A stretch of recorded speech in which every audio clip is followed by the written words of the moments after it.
Hello प्यारे बच्चों, स्वागत है आपका हमारे YouTube चैनल पढ़ो इंडिया पर। आज इस वीडियो में हम करेंगे कक्षा 3 की सप्ताह 26 की हिंदी की वर्कशीट और हम करेंगे कहानी के प्रश्न उत्तर।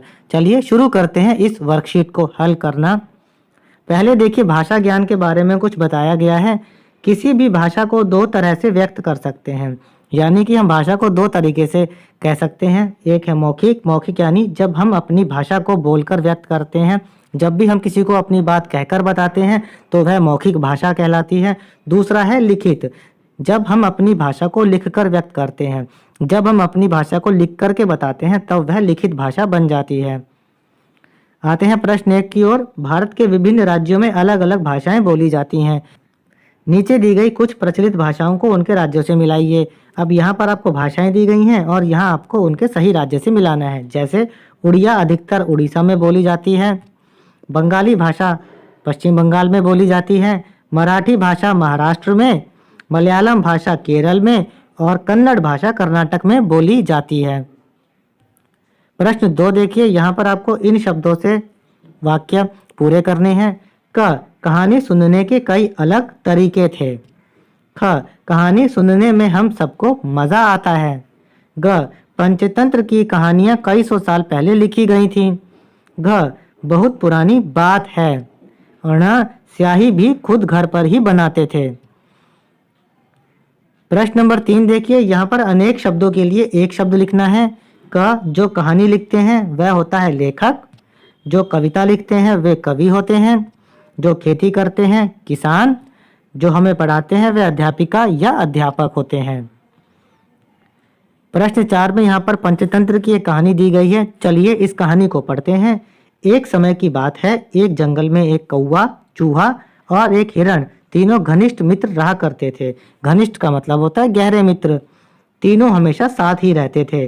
जंगल के सरोवर से पानी पीते, सरोवर यानी तालाब से पानी पीते, पेड़ों से फल खाते और सरोवर के आसपास ही खेलते थे। एक दिन जंगल में एक शिकारी हिरण का शिकार करने आया और उसे पकड़ने के लिए जाल बिछा दिया। शिकारी जाल बिछाकर छुपने गया ही था कि हिरण आसानी से उस जाल में फंस गया। देखो इसमें चित्र दिया गया है ना कि हिरण जो है वो जाल में फंस गया है। उसके दोनों मित्रों ने जैसे ही यह सब देखा, उन्होंने हिरण को बचाने की ठानी। कौवे ने हिरण को कहा, घबराओ मत, मैं शिकारी को ढूंढकर उसे रोकने की कोशिश करता हूँ, तब तक चूहा जाल काट देगा। कौवे ने अपने दूसरे मित्रों को बुलाने की कोशिश की, पर तभी उसने शिकारी को देख लिया। शिकारी को देखते ही उसने अपनी जान जोखिम में डाल दी और उस पर अपनी चोंच से लगातार वार करने लगा, मगर कौवा शिकारी को ज्यादा देर तक रोक नहीं पाया।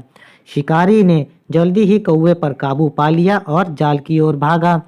तब तक चूहे ने जाल को लगभग काट दिया था।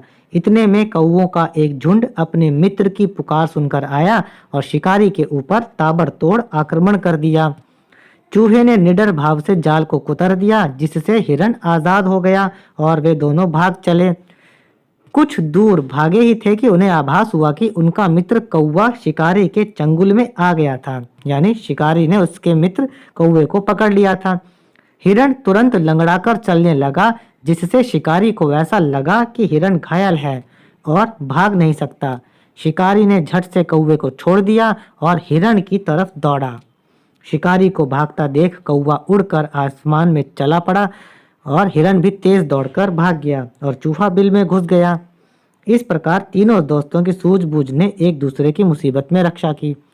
अब करते हैं इसके प्रश्न। क, शिकारी का जाल किसने काटा? उत्तर, शिकारी का जाल चूहे ने काटा। प्रश्न है, कौवे को बचाने के लिए हिरण ने क्या किया? उत्तर लिखते हैं, हिरण जानबूझकर लंगड़ाकर चलने लगा। इससे शिकारी कौवे को छोड़कर उसकी तरफ आया। जब कौवा उड़ गया तो हिरण भी भाग गया। दिए गए शब्दों के समान अर्थ वाले शब्द कहानी से चुनकर लिखिए।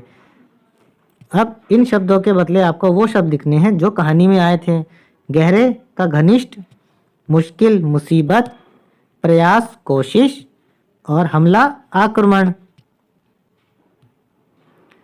घ प्रश्न देखिए, इस कहानी से आपको कौन सी दो शिक्षाएं मिलती हैं?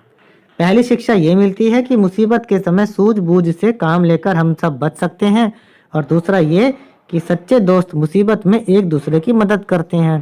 प्यारे बच्चों, यहाँ पर हमारी ये वर्कशीट खत्म होती है। बाकी सब्जेक्ट की वर्कशीट के आंसर्स के लिए आप हमारे चैनल पढ़ो इंडिया को सब्सक्राइब ज़रूर करें।